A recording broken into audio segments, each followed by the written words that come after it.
High court తీర్పు నేపథ్యంలో further course of action గురించి న్యాయవాదులతో చర్చించడం జరుగుతూ ఉంది. ఈరోజు రాష్ట్ర ప్రజలకు తెలుసు, అందరికి కూడా తెలుసు, రేవంత్ రెడ్డి గారి ప్రభుత్వం కేవలం డైవర్షన్ పాలిటిక్స్ లో భాగంగా కేటీఆర్ గారి పైన ఈ అక్రమ కేసు నమోదు చేయడం జరిగింది. ముఖ్యంగా రైతు బంధు విషయంలో వానకాలం రైతు బంధు ఎగ్గొట్టి యాసంగి పంటకు కూడా చెప్పిన 15,000 కాకుండా కేవలం 6,000 రూపాయలు ఇస్తామని చెప్పి ప్రజల్లో తీవ్రమైన వ్యతిరేకతను ప్రభుత్వం ఎదుర్కొంటా ఉంది. ఏడాది పాలన తర్వాత అన్ని సర్వే రిపోర్ట్లలో కూడా ఈ ముఖ్యమంత్రి ఫెయిల్యూర్ సీఎం అని, ఈ ప్రభుత్వం ఫెయిల్ అయిందని చెప్పి ఈ రాష్ట్రంలో వచ్చిన అన్ని సర్వే రిపోర్ట్లు కూడా తెలియజేస్తా ఉన్నాయి. సో ఈ క్రమంలో మా అక్రమ కేసు పెట్టి ప్రజల యొక్క దృష్టిని మరల్చాలని ఒక డైవర్షన్ పాలిటిక్స్ కు రేవంత్ రెడ్డి గారు పాల్పడతా ఉన్నారు. మాకు తెలుసు రేవంత్ రెడ్డి గారు ఇలాంటి ఇంకా అక్రమ కేసులు చాలా పెడతారని, ఇంకా మాలాంటి చాలా మంది నాయకుల మీద కూడా ఇలాంటి అక్రమ కేసులు ఆయన పెడతాడని. వీటన్నిటిని ఎదుర్కోవడానికి మేము సిద్ధంగా ఉన్నాం. మాకు తెలంగాణ ప్రజలు ముఖ్యం, ఈ రాష్ట్రం ముఖ్యం. ఎన్నో పోరాటాలతోని త్యాగాలతోని తెలంగాణ తెచ్చుకున్నాం. తెలంగాణ బాగుండడం, తెలంగాణ అభివృద్ధి చెందడం, తెలంగాణ ప్రజల సంక్షేమం బీఆర్ఎస్ పార్టీకి అత్యంత ముఖ్యమైనది. మీరు ఎన్ని కేసులు పెట్టినా, మా మీద ఇంకా ఎన్ని రకాలుగా ఒత్తిళ్లు పెట్టినా, ఈ రాష్ట్ర ప్రజలకు నువ్వు ప్రజలకు ఇచ్చిన 6 గ్యారెంటీలు అమలు చేసేదాకా నీ ప్రభుత్వాన్ని నిన్ను ఎట్టి పరిస్థితుల్లో వదిలిపెట్టం. రేవంత్ రెడ్డి అనుకుంటున్నాడు బ్లాక్ మెయిల్ రాజకీయాలతోనో, అక్రమ కేసులతోనో, అరెస్టులతోనో తన ప్రభుత్వం యొక్క తప్పిదాలను కప్పిపుచ్చుకుంటానో, మమ్మల్ని మానసికంగా బలహీనపరుస్తానని అనుకుంటా ఉన్నాడు. కానీ మేము మరింత బలంగా పోరాటం తప్ప ఎట్టి పరిస్థితుల్లో నీ అక్రమాలను గాని, నీ 6 గ్యారెంటీల అమలుపై నిన్ను ప్రశ్నించడాన్ని వదిలిపెట్టే ప్రశ్నే ఉత్పన్నం కాదు.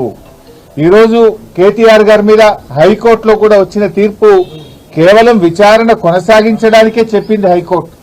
ఇది అక్రమ కేసు, దీని విచారణ నిలుపుదల చేయాలని చెప్పి బీఆర్ఎస్ పార్టీ తరఫున మేము కోర్టుకు వెళ్లాం. కోర్టేమీ కేసును నిర్ధారించలేదు, ఇది తప్పు జరిగిందని చెప్పింది గాని శిక్ష వేసింది కాదు. కేవలం విచారణ కొనసాగించడానికి మాత్రమే ఈరోజు కోర్టు అనుమతి ఇచ్చింది. విచారణకు సహకరిస్తాం. ఈ ముందు నుంచి కూడా కేటీఆర్ గారు 100% విచారణకు సహకరిస్తామని చెప్పాం. ఎందుకంటే మేము తప్పు చేయలేదు, అసలు అవినీతే జరగలేదు, రాష్ట్ర ప్రభుత్వం నుంచి 1 రూపాయి కూడా గ్రీన్ కో కంపెనీకి చెల్లించలేదు. అక్కడ ఇది ఎప్పుడు జరిగింది? రేవంత్ రెడ్డి గారు ప్రమాణ స్వీకారం చేసిన 3వ రోజే ఆ కంపెనీ ప్రతినిధి పాటు నువ్వు ఎందుకు కేసు పెట్టలే? ఏడాది తర్వాత ఎందుకు పెడుతున్నావు? కేటీఆర్ గారు అడుగడుగునా నేను ప్రశ్నిస్తా ఉన్నాడు, నీ తప్పిదాలను బయట పెడతా ఉన్నాడు, నీ ప్రభుత్వం యొక్క వైఫల్యాలను ఎత్తి చూపుతా ఉన్నాడు కనుక ఏడాది తర్వాత దాన్ని బయట పెట్టినావు. నిన్న ఆ కంపెనీ ప్రతినిధి కలిసిన విషయాన్ని నువ్వు ఎందుకు బయట పెట్టలే? మీడియాకి ఎందుకు చెప్పలే? అది మేం బయట పెట్టినాం. దీన్ని అంతా బట్టి చూస్తా ఉంటే దృష్టి మరల్చడానికి ప్రభుత్వం చేస్తా ఉంది. నిన్నగాక మొన్న ప్రభుత్వం చేతులెత్తింది కదా, ఇవాళ రైతుల విషయంలో మేము రైతు భరోసా సాగు భూములకే ఇస్తాం, 6,000 ఇస్తాం అని ప్రజలను మోసం చేసింది. మీరు ఆ ప్రజల్లో ఆ చర్చ జరిగి ప్రభుత్వం మీద వ్యతిరేకత రాకుండా ఉండడానికి ఇలాంటి డైవర్షన్ పాలిటిక్స్.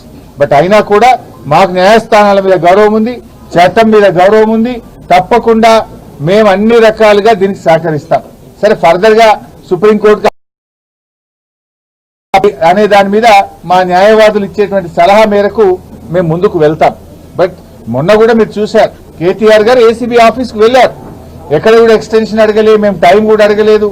వాళ్ళు నోటీస్ ఇస్తే మేము వెళ్ళాం. ఎందుకంటే తప్పు చేయలేదు కనుకనే ధైర్యంగా విచారణకు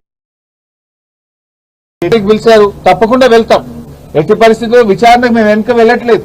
కాకపోతే ఈ ప్రభుత్వం తీరు బాగలేదు కనుక న్యాయవాదులతో నేను వెళ్తాననే కేటీఆర్ గారు అన్నారు తప్ప దాదాపు 45 నిమిషాలు విచారణకు వెళ్లడానికి రోడ్డు మీద నిలబెట్టినా కూడా ఓపిక్గా కేటీఆర్ గారు ఏసీబీ ఆఫీస్ ముందు నిలబడ్డారు. దట్ మీన్స్ మేమేం తప్పించుకోవాలని కాదు, ఎందుకంటే మాకు తప్పు చేయలేదు అనేటువంటి పూర్తి నమ్మకం మాకుంది.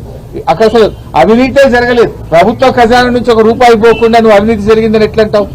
అవినీతే జరిగిన ప్రశ్నే లేదు అక్కడ. ఈ రాష్ట్రం ఇమేజ్ పెంచడానికి, హైదరాబాద్ బ్రాండ్ ఇమేజ్ పెంచడానికి ఈ రోజు ఈ కార్ రేసింగ్ ను కేటీఆర్ గారు హైదరాబాద్ తెచ్చారు. బాగా పనిచేశారు. వాస్తవానికి ప్రపంచం మెచ్చుకున్నది, దేశం మెచ్చుకున్నది. మిగతా రాష్ట్రాల ముఖ్యమంత్రులు కూడా ఇది మా రాష్ట్రానికి వస్తే బాగుండని చెప్పి ఇతర రాష్ట్రాలు మనతో పోటీ పడ్డాయి. కానీ కేటీఆర్ గారు ఒప్పించి మెప్పించి మన రాష్ట్రానికి తెచ్చి మన హైదరాబాద్ బ్రాండ్ ఇమేజ్ పెంచే ప్రయత్నం చేశారు. అంతే తప్ప ఇక్కడ అవినీతి జరగలేదు.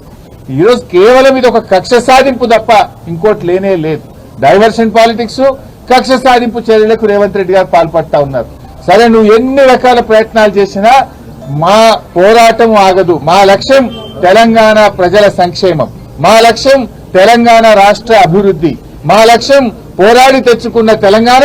కేసీఆర్ గారు 10 ఏళ్ల కాలంలో అనేక రంగాల్లో ఈ రాష్ట్రాన్ని అగ్రభాగాన నిలబెట్టారు. అది కొనసాగింపే మా లక్ష్యం. మేము అధికారంలో ఉన్నా, ప్రతిపక్షంలో ఉన్నా మాది తెలంగాణ ప్రజల పక్షం. ఆ తెలంగాణ ప్రజల పక్షాన మేము నిరంతరం పోరాటం చేస్తాం.